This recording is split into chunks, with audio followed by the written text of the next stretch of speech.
pecinta fashion, ketemu lagi di Kulik Fashion dengan saya Fariza. Kalian pasti sering melihat hiasan pada busana bukan? Tapi apakah kalian sudah bisa membedakan masing-masing hiasan tersebut? Yuk sekarang kita akan cari tahu macam-macamnya. Sebelumnya, untuk membuat sebuah hiasan, kita butuh yang pertama adalah jarum, yang paling penting. Yang kedua ada pemidangan, yang ketiga bidal untuk melindungi tangan teman-teman agar tidak tertusuk jarum. Yang keempat ada gunting untuk memotong sisa-sisa benang.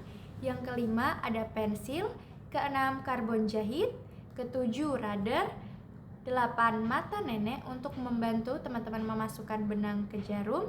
Yang ke-9 bantalan jarum. Dan yang terakhir adalah kertas minyak. Nah, dari alat dan bahan tersebut teman-teman bisa membuat tusuk hias sebagai hiasan pada busana. Tusuk hias sendiri dikelompokkan menjadi dua. Yang pertama ada tusuk hias dasar dan yang kedua ada tusuk hias variasi. Dalam tusuk hias dasar ada yang pertama tusuk jelujur.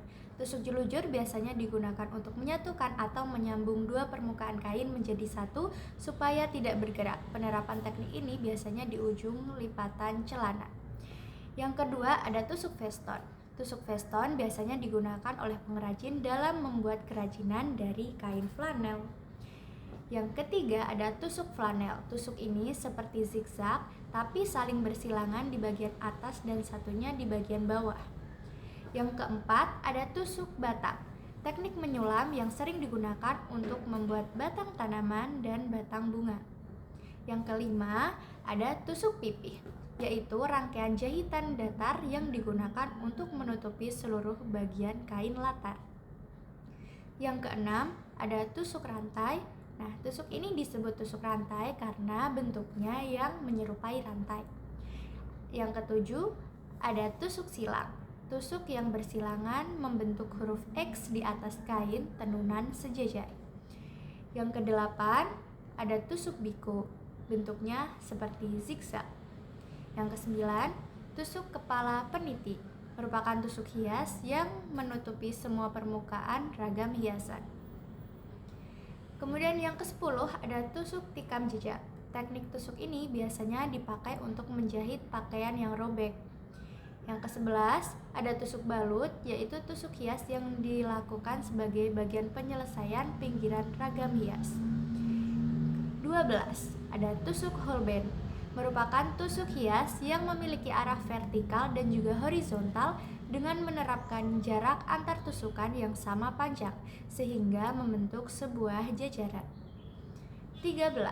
Terakhir adalah tusuk palestrina, merupakan tusuk hias dengan arah horizontal dan meninggalkan tonjolan atau buhulan pada setiap tusukannya. Nah, kalau tadi kita sudah bahas 13 tusuk hias dasar, sekarang ada juga tusuk hias variasi. Tusuk hias variasi adalah tusuk hias dasar yang digabung atau divariasi. Misalnya ada variasi tusuk flanel dan variasi tusuk holband. Nah, sekarang pecinta fashion udah bisa ya mencoba membuat tusuk hias untuk membuat hiasan pada busana. Sekian dulu, kita ketemu lagi di Kulik Fashion selanjutnya. Bye-bye.